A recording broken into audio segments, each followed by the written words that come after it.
Ote, hello.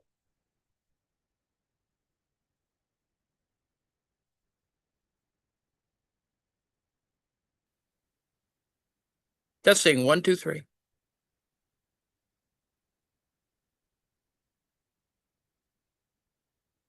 I guess it's the best we can do. Alrighty then.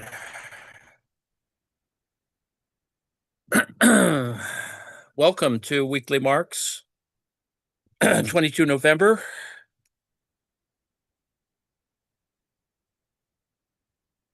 Today, we're going to look at, and we've been doing this relatively in order. So for a while, last week and week before that, we were looking at the economic manuscripts, the economic works of Marx from 1861 to 1863. We were sort of pointed in that direction by Dussel's work. Uh, but more than that, I think we've been trying to figure out these other issues. This past week, we've been looking at subsumption. And of course, there was some mention of 1863-64 manuscripts, and more specifically, mentioning the process or production of capital, draft chapter 6 of Capital, the results of the direct production process. Now, I know that seems a little obscure, but it is it's actually important because we're talking about how in the 21st century we can adopt some of the same notions about subsumption and articulate it further in the context, not only as we've been looking this past week as a spatial phenomenon. And if you were uh, around yesterday, we were looking at, and it's going to go beyond that, but it is a description of course, the difference between geometry and geography and a variety of other things. But that all fits into the things I'm sort of fiddling around with. That is that we can discuss capital in a variety of layered or sedimented ways that address a variety of issues relative to what constitutes capital. And getting at that model is actually kind of important. It shows not only the continuing relevance of Marx, as long as you don't get bogged down in a kind of an ideological dispute on the context of on the issues of labor, uh, and can appreciate the questions of the abstract. So all of those things are at work here. And so this is just another little component, and the results of the direct production process are uh, related to that, as we've been looking at the last couple of readings. So that's why we're looking at it. So we're kind of cleaning up all the relevant issues. So with all due respect, we were looking at 1864 to 65, which was Fred Mosley's look after it's been sort of worked through. And then we've been looking in a prior way at Dussel and a variety of other folks on 1861 to 63. So we're kind of moving forward in this little 5-year period, that may not seem like a lot, because ultimately, as we know, Capital Volume 1, comes further on and is consolidates a variety of thinking. Marx moves from thinking about the project as front ending a description about capital, when in fact he sort of figures out during this part of this period the idea that it's not so much about capital, but it is more about the issue of commodity, which describes the entire sort of motive process. And we looked at that in different ways relative to the notion of subsumption as a way of thinking about how the two departments sort of work with each other, that everything is in motion, that the motion itself is the kind of idea. And as I think you can see with the stuff we were looking at yesterday and the day before that, this idea that it's not simply motion. It is this idea that motion sits in a larger as it were, cosmological kind of context. That is that it is a way in which we, define space, operations in space. The difference, as we were talking about yesterday, between 1 point and 2 points, and then ultimately 3 points in a plane, as it were. So anyway, enough fussing around.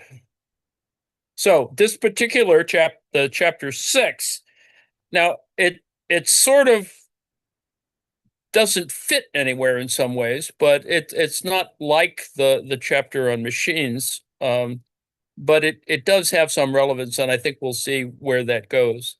So commodities as damn it, excuse me, commodities as the product of capital. See if we can make this a little smaller and more manageable. So there's add 1, add 2. We'll try to get to the end of add 1 today and probably do add 2 tomorrow. Economic works of Karl Marx, 1861 to 64, and volume 34 in the MECW, which is not identical. I mean, there is a way of translating this, and yes, it is indicated a variety of places in the MEGA, the MEGA. But anyway, number 2, capitalist production as the production of surplus value. That's kind of where we're going to head. See, ultimately, all this works together. That is, can we, in fact, or would we like to consider this sort of surface that we're looking at, this layer or level, as a contestable plane of surplus value. So 1, commodities as the product of capital, transition from sections 2 and 3 of this chapter to 3. Number 2, capitalist production as the production of surplus value. Number 6, the direct production process, formal subsumption, real subsumption of labor under capital, or the specifically capitalist mode of production. This is the whole point, is subsumption of labor under capital. And this is where we can talk about, that stuff that is reduced down to the idea of congealment, which is not, it's not about congealing. It's not about blood in that sense. It's all a little bit more abstract. So anyway, supplementary remarks on the formal subsumption of labor under capital, the real subsumption of labor under capital. Note that the formal subsumption and real subsumption are kind of two moments of how labor not only thinks of itself, but how we think of labor, labor as it relates to Department 1, and labor as it involves or is embodied or is subsumed in Department 2. So we will see then the issues that have been made more complicated by a modern period, that is productive and unproductive labor, and not identical necessarily to paid and unpaid labor. So, there's that. Anyway, there's other sections here: gross and net product, mystification of capital, etc.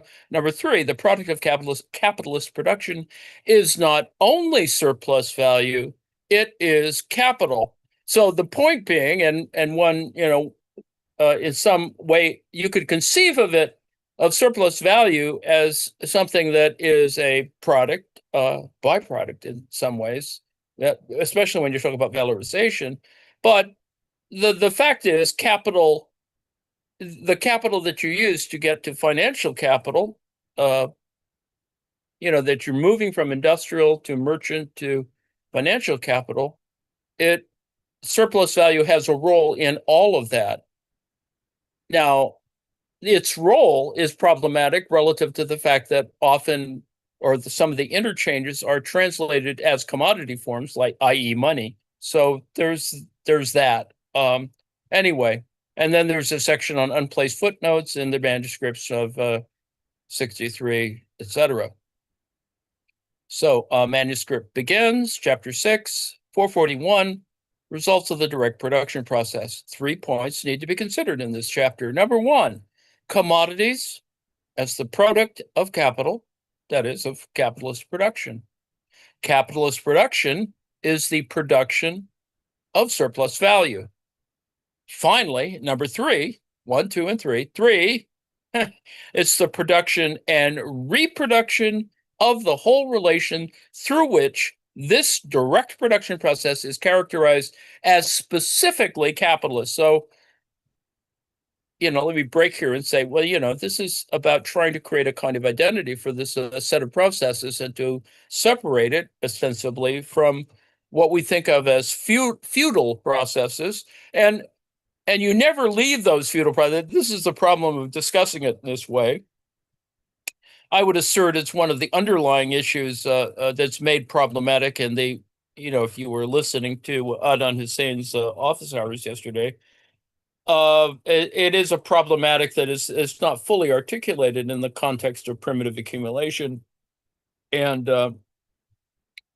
although I thought there is an important reason for thinking about it in that way, because there is a relation in the global South and in the manipulation or exploitation of indigenous peoples. There's all that sort of stuff going on there. But we also know that, there is some impact.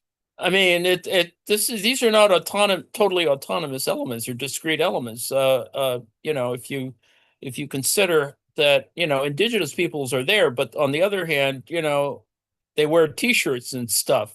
They use plastic buckets. So there's something else going on, and you need to sort of accept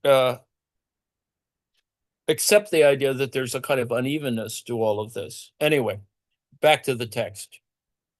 Of these three headings, number one should be placed last, not first, in the final revision before printing, since it forms the transition to the second book, that is the volume 2 of Capital, the circulation process of capital. That's, Department 1, Department 2, et cetera, et cetera. But for the sake of convenience, we shall begin with it here. So, add 1, commodities as the product of capital, and 441, the commodity as the elementary form of bourgeois wealth was our starting point. The presupposition for the emergence of capital. On the other hand, commodities now appear as the product of capital. So it's a presupposition, but it is also a product. This circular course taken by our presentation on the one hand corresponds to the historical development of capital, one of the conditions for the emergence of which is the exchange of commodities, that is, trade in commodities, right? So, we think of sort of use values, and that's important, and et cetera, and there are use values on both sides and everywhere, but this is one that begins to focus our attention onto how is it that we get to value? How is it that we understand value? And what is its relationship to exchanges of commodities? So, but back to the text, but this condition itself is formed on the basis provided by a number of different stages of production, which all have in common a situation in which,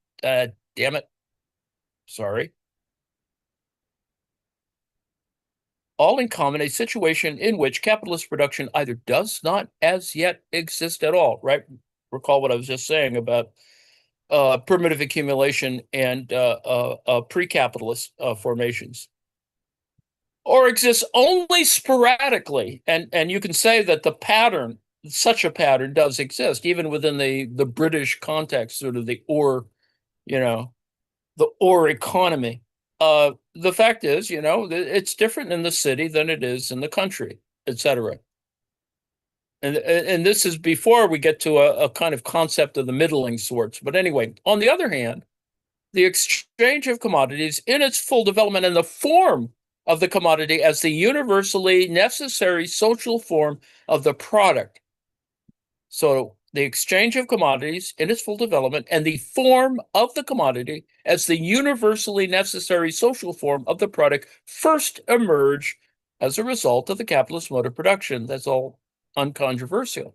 If, in contrast, we consider societies where capitalist production is fully developed, the commodity appears there as both the constant elementary presupposition of capital and, on the other hand, as the direct result of the capitalist production process. So already built into this is a kind of, you can see where he's headed in terms of circularity or circuitry, let's put it that way. Both commodities and money are the elementary presuppositions of capital, but they only develop into capital under certain conditions.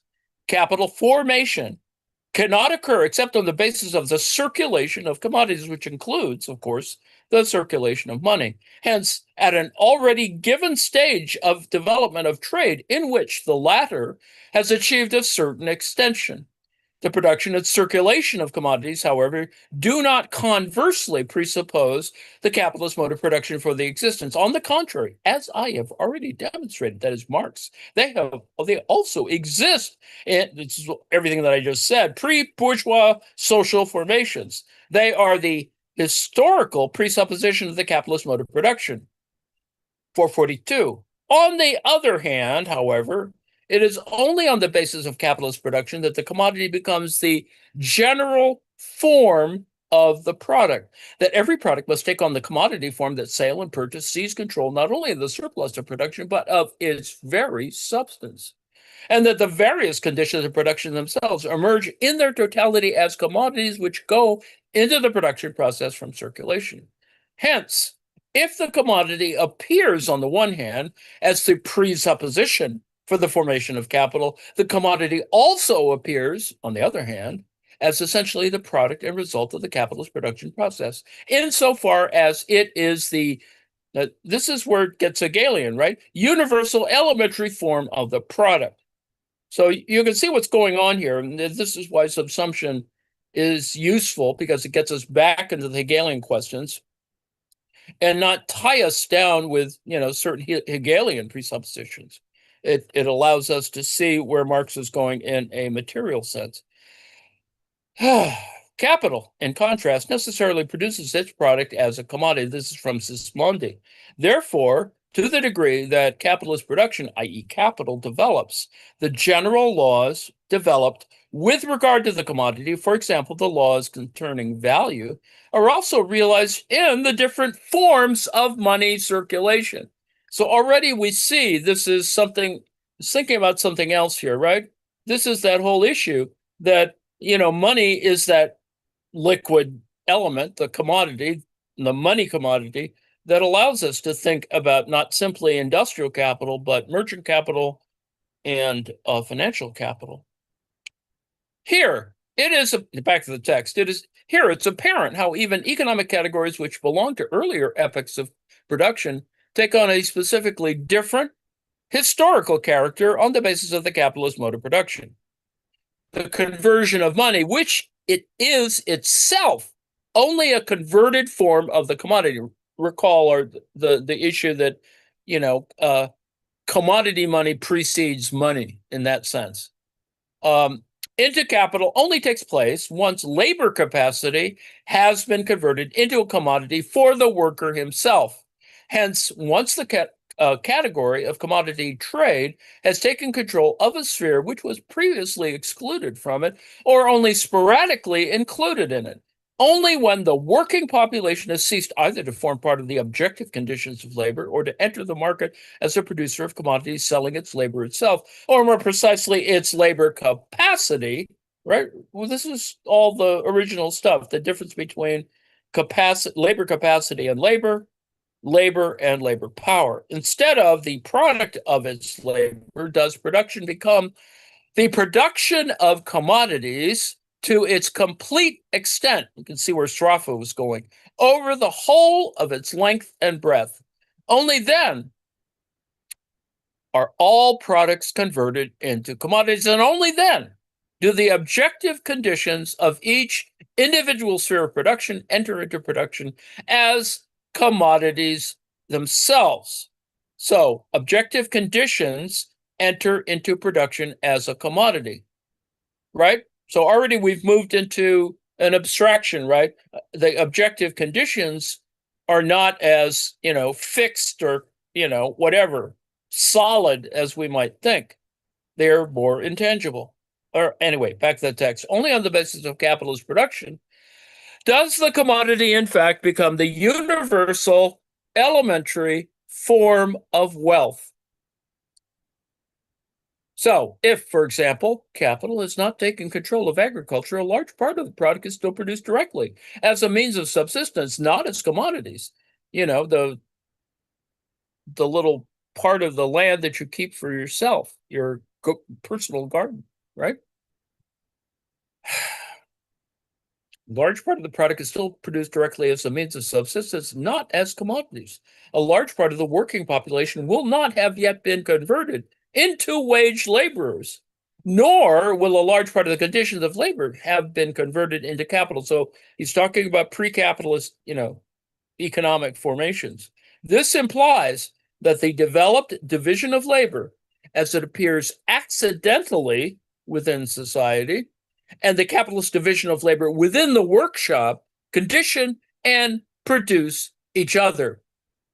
For the commodity as the necessary form of the product, and therefore the alienation of the product as the necessary form of its appropriation, imply a fully developed division of social labor. While on the other hand, it's only on the basis of capitalist production, hence also on the capitalist division of labor within the workshop, that all products necessarily assume the commodity form, and all producers are therefore necessarily commodity producers. It does seem a little tortured the way he tries to logically go through this, but it does seem to follow on. Anyway, back to the text. It is therefore only with the coming of capitalist production that use value is first generally mediated through exchange value. So there is this dichotomous relation between use value and exchange value. So 3 points. Number one, capitalist production is the first to make the commodity the universal form of all products. Hence why volume 1 begins with that. Number two, commodity production necessarily leads to capitalist production. Once the worker has ceased to be a part of the conditions of production, that is slavery or serfdom, right? There is this kind of separation that occurs, yes? Or the naturally evolving community no longer remains the basis of production, as in India. So needless to say, he's trying, this is that whole point that Marcello Musto tries to say that, well, towards the end of his life, Marx starts looking at Russia and India and South America and stuff like that, because he's trying to work through these sorts of issues that of this, how this thing is historically located. Anyway, from the moment at which labor power itself in general becomes a commodity. Number three, point three, capitalist production annihilates the original basis of commodity production, isolated, independent production and exchange between the owners of commodities or the exchange of equivalents. The exchange between capital and labor power becomes formal. This is let me break here for a second. This is the difference between, artisanal production and evolving guild production or whatever. You have the lone blacksmith sort of on the manor, and then when blacksmithing no longer occurs there, but occurs farther away in the village, let's put it that way, you begin to see things become more integrated. On the one hand, more isolated from the point of view of the original person, doing the process and your ability to get stuff done by your local blacksmith. But now it becomes much more part of a larger system of things. You've got to go walk into town or send your kid or whatever to do that sort of stuff. So all this happens. From this point of view, the form in which the conditions of production themselves enter into the labor process is also entirely irrelevant. The form in which the conditions of production themselves enter into the labor process is irrelevant. For example, it's a matter of indifference whether they only give up their value to the product gradually as in the case of a part of the constant capital, that is machinery, etc., or enter into it materially, as with the raw material, whether, as in the case of the seed in agriculture, a part of the product is directly reemployed by the producer himself as a means of labor, or is first sold and converted afresh into a means of labor. Now, whatever their role as use values in the production process, all the means of labor that have been produced now function at the same time as elements in the valorization process. To the extent that they are not converted into real money, they are converted into money of account. That is, they are treated as exchange values, and the value element that they add to the product in one way or another is precisely calculated. In the same measure as, for example, agriculture becomes a branch of industry carried on in the capitalist fashion, as capitalist production settles itself down in the country, hence my amusement with bonanza agriculture, in the same measure as agriculture produces for the market, produces commodities, articles for sale, and not for its own direct consumption. In that measure, does it calculate its expenditure, treat each item of it as a commodity, whether it buys from another or from itself, i.e., from production, and therefore, to the extent that the commodity is treated as an independent exchange value, as money. So in this little sentence here, he's talking about, well, if some degree of abstraction occurs, some universalizing occurs, some agreed upon value for exchange occurs, and money facilitates that. Therefore, since wheat, hay, cattle, seed of all kinds are sold as commodities, and without being sold, they do not count as products at all. They aren't in a market or whatever. They enter into production as commodities, or respectively as money. The conditions of production, the elements of products, naturally become commodities in the same measure as the products do, for they're identical with the products. And insofar as the valorization process comes into consideration, they are calculated in the independent form of exchange value as monetary magnitude. So this correlation between valorization and monetary magnitude is actually kind of interesting. All right.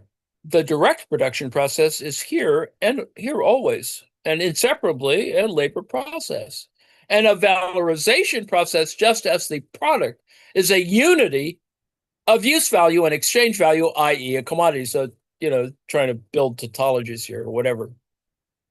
Leaving aside this formal aspect, we can say that in the same measure as, for example, the farmer's purchases of what he has to lay out expand, and so does the trade in seed and manure, in breeding cattle, etc., whereas he sells his income.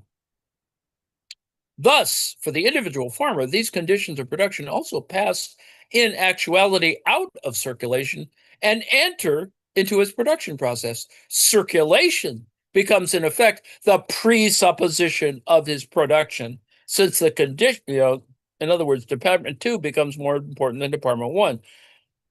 Since the conditions of production increasingly become commodities really bought or purchasable. In any case, for him, there are commodities as articles, means of labor, which form at the same time parts of the value of his capital. Hence, if he returns them in nature, in natura, to production, he reckons them as having been sold to him qua the producer. So this is where cost price ultimately becomes important. Anyway, and indeed, this develops in the same proportion as the capitalist mode of production develops in agriculture. Hence, in proportion as it is carried on increasingly in a factory-like fashion.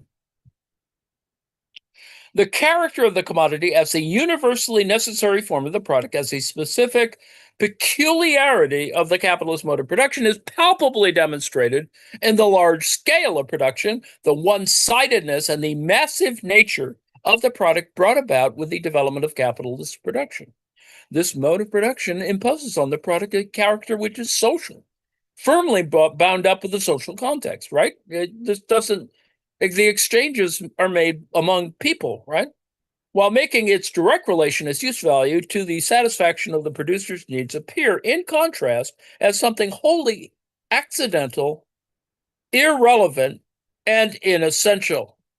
This mass product, you see, Marx is already thinking about, other kinds of elements here. Anyway, this mass product must be realized as exchange value. It must pass through the metamorphosis of the commodity, not only as a necessity for the subsistence of the producer who produces as a capitalist, but also as a necessity for the renewal and the continuity of the production process itself. And this is why it passes into the sphere of trade. Its buyer is not, page 444, the direct consumer, but the merchant who affects the metamorphosis of the commodity as a business in its own right. This is from Sismondi. The product finally develops its character as a commodity and hence its character as exchange value, because under capitalist production, the number of different spheres of production, hence the spheres of the product's exchangeability, are constantly multiplied. See, here you have all the motion, you have all the things going on, the dynamism of the process. We proceed from the commodity, this specific social form of the product, as the basis and the presupposition of capitalist production. We take the individual product into our heads and analyze the formal determinations it contains as a commodity, which mark it out as a commodity. Before capitalist production, a large part of the products was not produced as commodities, not to serve as commodities, while conversely, a large part of the products which entered production did not do so as commodities, did not enter the production process as commodities. The conversion of products into commodities only occurs at individual points, is limited only to the surplus of production, or only to individual spheres of production, that is, the products of manufacture, etc. So this idea of individual points, these are points in time and in space, for example. Anyway, the whole range of products neither enters into the process as articles of trade, nor does it emerge from it as such. See the French work of about 1752, in which it is asserted that corn was never regarded as an article of trade in France before 1660. Nevertheless, commodity circulation and money circulation, within certain limits, hence a certain degree of development of trade, are the presupposition, the starting point of capital formation in the capitalist mode of production. It is, as such, a presupposition that we treat the commodity, since we proceed from it, as the simplest element in capitalist production. So let me break here for a second. This is what I was explaining before. That is, this is the time during which, Marx shifts from talking about capital just as a theoretical concept, but trying to motivate the idea by showing that the commodity form, as it were, or the commodity process, as it were, help to, or an integral part of this capital formation process. Okay, back to the text. What appears first as its element is later revealed to be its own product. Only on the basis of capitalist production does the commodity become the universal form of the product. And the more this production develops, the more do all the ingredients of production enter into the production process as commodities. So that's a bracketed section, right? The commodity, as it emerges from capitalist production, is determined differently from the commodity as it was at the starting point, as the element, the presupposition of capitalist production. We started with the individual commodity as an independent article in which a specific quantity of labor time was objectified, and which therefore had an exchange value of a given magnitude, right? So the commodity, not the object itself necessarily, but it is an article which has this other, you could call it an aura, but let's not get confused. It is the objectification of labor time. It is not labor time itself, of course. And labor time itself is only a capacity to produce labor, not necessarily the labor itself. So already we have a system of abstractions, a range of values in that sense, and which therefore an exchange value of a given magnitude. Henceforth, the commodity appears in a dual determination. Number one, what is objectified in it, apart from its use value, is a specific quantity of socially necessary labor. But whereas in the commodity as such, it remains entirely undetermined and is in fact a matter of indifference from whom this objectified labor derives, etc., you can't sort of see it, right? This is that congealment issue. The commodity as the product of capital contains in part paid and in part unpaid labor. Now, this is an interesting question. Why is this division being made? But anyway, it has already been remarked that this expression is not correct, insofar as the labor itself is not bought and sold directly, of course, but a certain total amount of labor is objectified in the commodity. Now, note that this is an abstraction, and discussions of it are clearly possible to be quantified without getting into a long rigmarole. And of course, as we know in the Ricardian sense or the neo-Ricardian sense, well, why bother even talking about it if it's all sort of whatever. Anyway, part of this objectified labor, leaving aside constant capital for which an equivalent has been paid, is received in exchange for the equivalent of the wage. Another part is appropriated by the capitalist without any equivalent. Both parts are objectified and are therefore present as parts of the value of the commodity. Now, note, of course, that these are all there's an object, but then there are all these other abstractions that constitute it as a social relation. And to characterize the one as paid, the other as unpaid labor serves the purposes of abbreviation.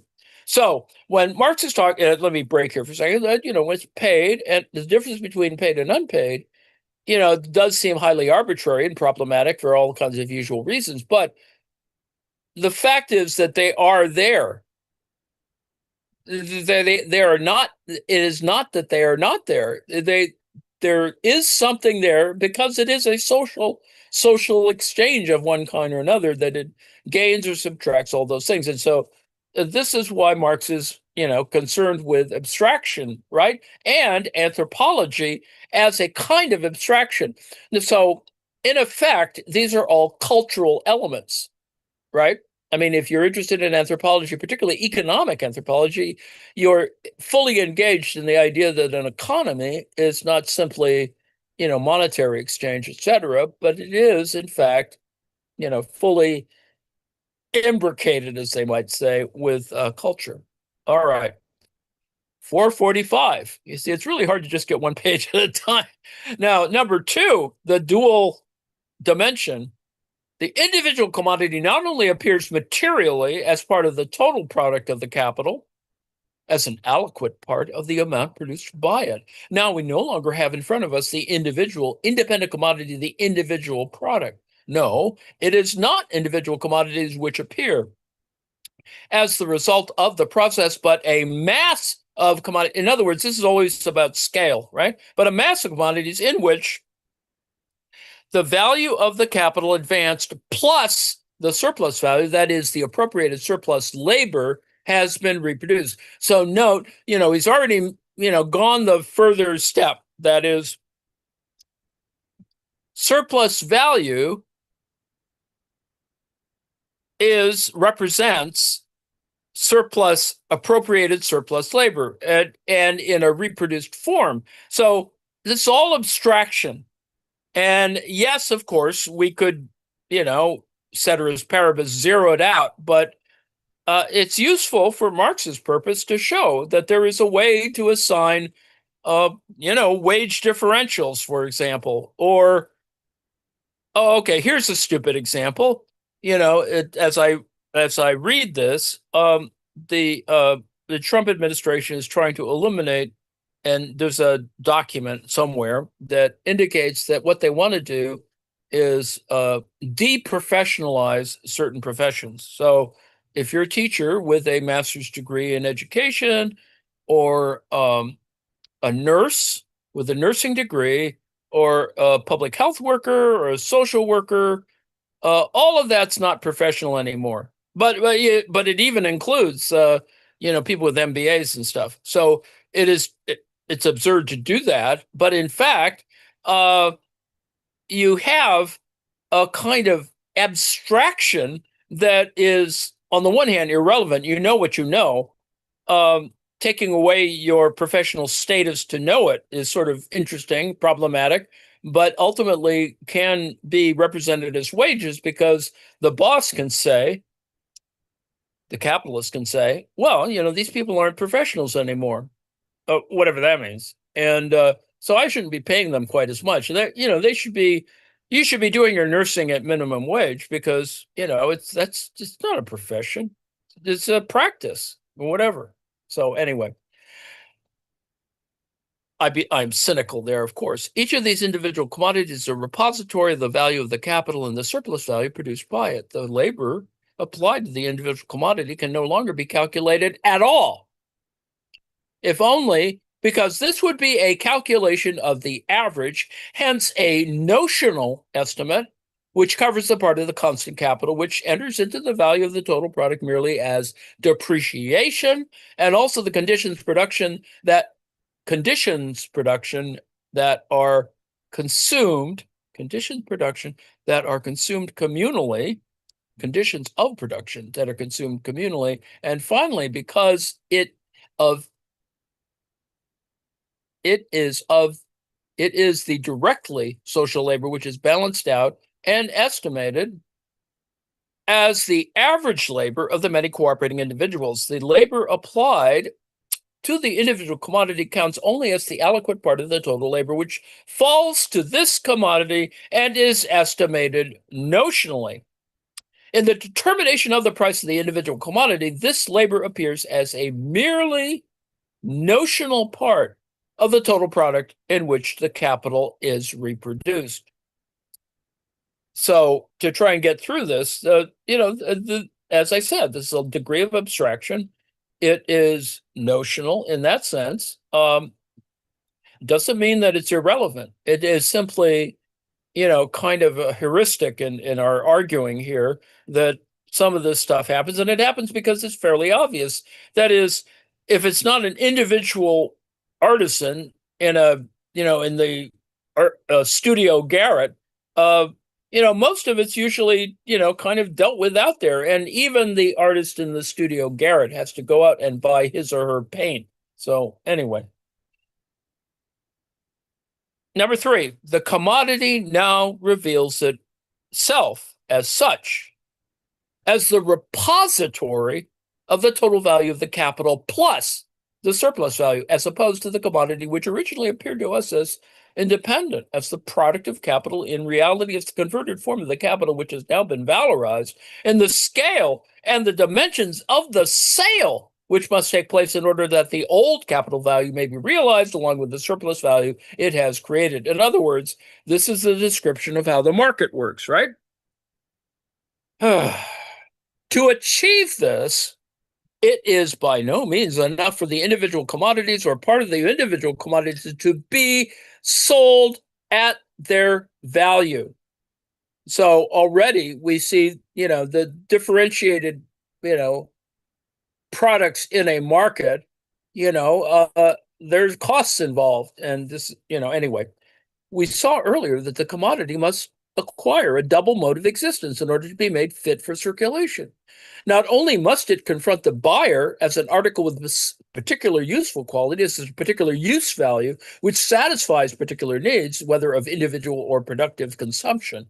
Its exchange value must have acquired a form different and distinct from its use value, independent of it, although only notionally. So you need to get a sense of, Marx is trying to do these things, and he does them in a notional manner, that they have a degree of abstraction to them, and that they're not irrelevant or unnecessary.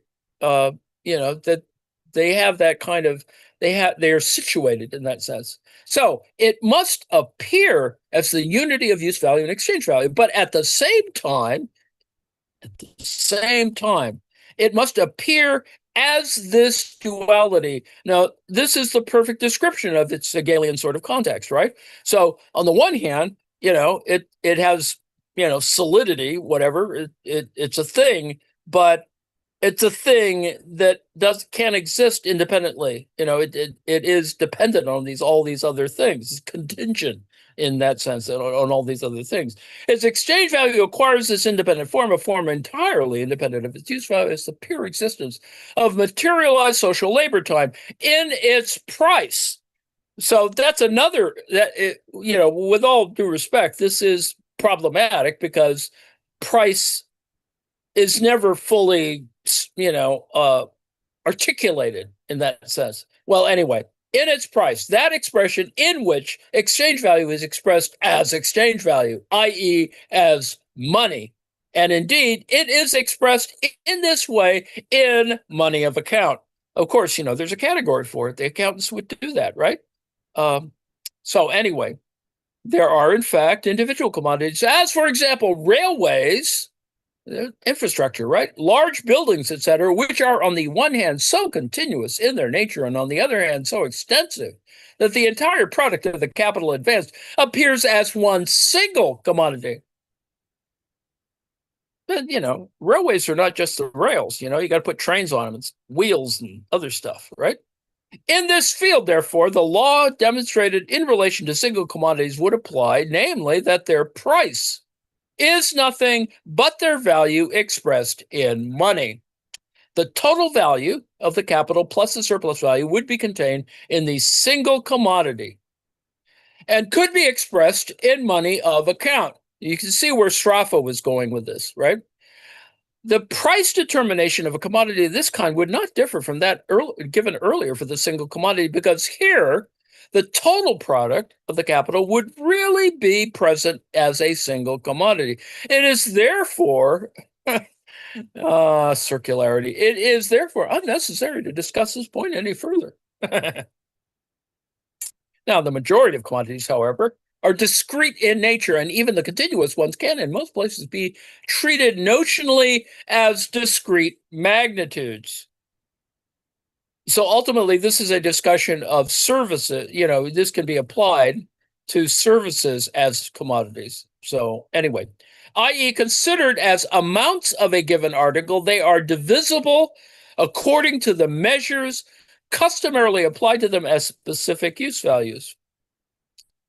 Page 446. For example, a quarters of wheat, B centners of coffee, C yards of linen, X dozens of knives. In this case, the individual commodity itself counts as the unit of measurement, right? A peck. Anyway, we now have to look at the total product of the capital, which can always be considered as a single commodity, whatever its scale, and whether it's discrete or continuous. It can be considered as a single use value, and its exchange value therefore also appears in the total price as the expression of the total value of this total product. That's possible. When the valorization process was examined, it was shown that a part of the constant capital advance, such as buildings, machines, etc., gives up to the product only the specific quantities of value it loses in the labor process as means of labor, and that it never enters into the product materially in the form of its own use value. Okay, now that may seem confusing to you, but perhaps simple examples are useful. There's a certain amount of waste that is produced. Well, our friend was talking about the fragments of coffee that fall out of the hoppers or the bins during the processing of coffee beans, and that they are collected and sold as a blend of these leavings, that is, of these excesses or surplus. So in that sense, it's valorization. They are being valorized. So Now, you may or may not like that idea, but in fact, wastage occurs in the production process, right? I mean, if you're using an industrial capital model or a manufacturing model, there's, other stuff gets made and you don't necessarily get to use it as anything. And sometimes they can be used, but then there's other issues, right? Like silly putty, for example. All right. It was also shown that it continues to, back to the text, it also shown that it continues to serve in the labor process over a long period, and that the part of the value that it gives up over a particular period of time to the product produced during that period can be estimated according to the ratio between that particular period and the total period during which it is used up as a means of labor, thereby losing its total value and transferring its total value to the product. For example, if it serves for 10 years, a calculation of the average will show that it gives up 1/10 of its value to the product in 1 year and adds 1/10 of its value to the annual product of the capital. So you can see that accounting measures can be applied to certain sorts of things. This is why you have depreciation, amortization, blah, blah, blah. Insofar as this part of the constant capital continues to serve as a means of labor after disposing of a given quantity of products and to represent a definite value according to the average estimate indicated above, it does not enter into the formation of the value of the products that have been disposed of. In general, its total value is only a determinant of the value of the products disposed of, the products for the production of which it is already served. In, insofar as the value given up by it during a particular period of time is estimated as an aliquot part of its total value, determined by the ratio between the period of time during which it is served and given up as part of its value, and the total period of time during which it serves and gives up its total value to the product. Okay, that's a long way of kind of looking at what initially in other places he talks about labor or labor power, and labor power is exemplified by the differences or the ability to differentiate not only the worker's labor, but the capitalist's estimate of that. And so you have relative surplus value, that is, you're able to uh, get your work done in a shorter amount of time, but you get paid for whatever the length of the day.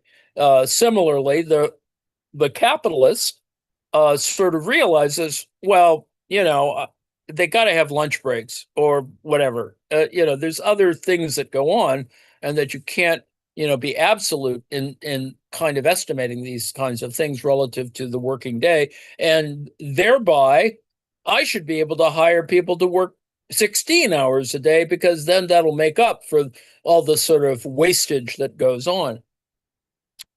For the rest, the value it continues to have does not come into consideration when the value of the amount of commodities already disposed of is estimated. It can therefore be set at nothing in relation to this amount. So this is that zeroing of certain absolute values.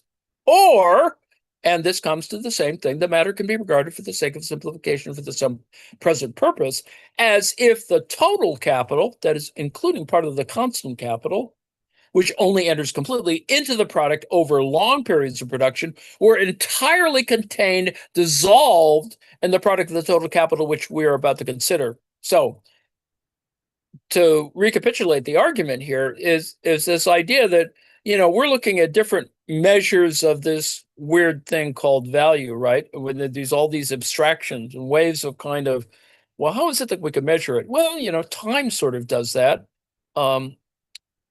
Distance might do that in the geography sort of sense, but let's just talk about time. The whole labor theory of value in terms of predication of appropriation or exploitation of time, or the differences among relative versus absolute value, et cetera, et cetera.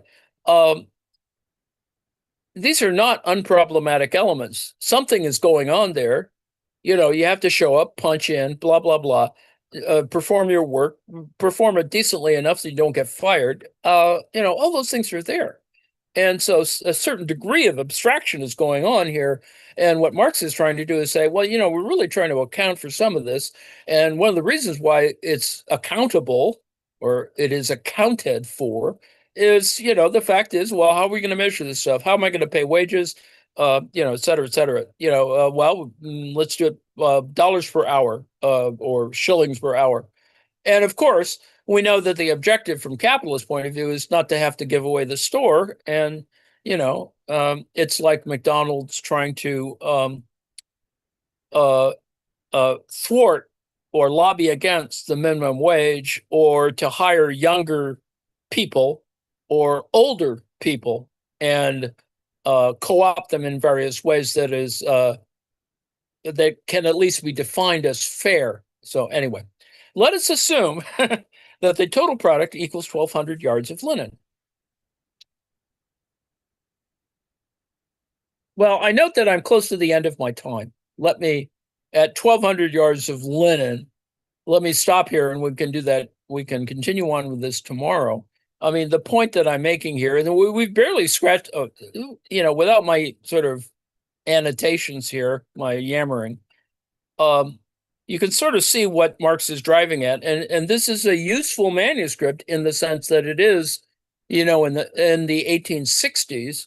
So Marx has had some time to think about this, and this exemplifies that. I mean, aside from his math. So there, I'll stop here because otherwise you just get lost in the numbers as usual with Marx.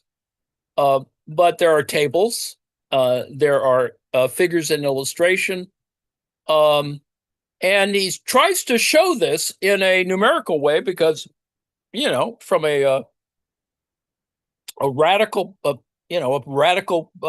politics point of view, you want to be able to explain this to, the trade unionists. You're having meetings with them, and you're trying to convince them that, okay, you're being exploited. This is how you're getting exploited, and these are the ways in which you get exploited that you don't quite realize. And so that's kind of, the purpose of doing all these things ultimately from Marx's point of view is to say, I've got to go and talk to people. I mean, as part of my, my activity is to, proselytize in one way or another. And in terms of radical discourse, I want to say, well, this is why you get X amount of wages, and some of it gets screwed up, or some of it gets exploited, or some of it gets lost in waste, like, for example, health benefits or whatever.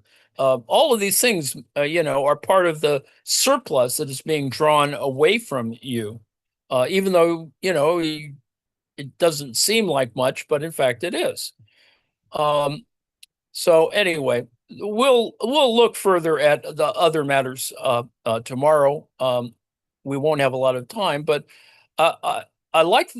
For me, this was very useful because Marx explains in Results of the Direct Production Process, draft chapter 6 of Capital, the process of production of capital from the economic works of Marx, the manuscripts of 1861 to 64. All this is kind of interesting. It is written in the summer of 1864. Note, of course, that we were looking at the Mosley folks' translation of the 1864-65 manuscript. So we need to think of it in that context, that, Marx is getting some of these things sort of worked through, and that ultimately volume 3 and theories of surplus value are further developed, in that kind of sense, until Engels gets hold of it to edit. So volume 34 of the MECW, the Marx Engels Collected Works,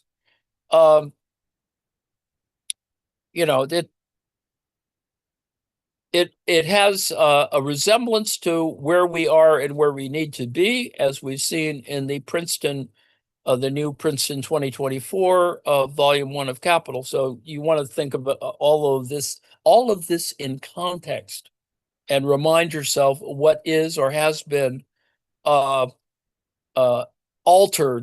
in the context of the new volume 1. So I know that all seems very complicated, but in fact, and Marx seems somewhat repetitious on the one hand, also because he doesn't want to explain a whole bunch of other things that, as I've parenthetically mentioned, that there's a certain Hegelian context in here that represents Hegel's logic, which is really useful and important. And as we will see also when we go back on Monday to think about how both Spinoza and Leibniz were important and useful to Marx, but you don't have to talk about that directly. You can see how some of that sort of manifests itself materially. And if you're talking in front of a bunch of trade unionists, their eyes are going to glaze over when you start talking about Leibniz. So there's just stuff you can and should, and it is that coding process. Anyway, so I will stop here. Thank you for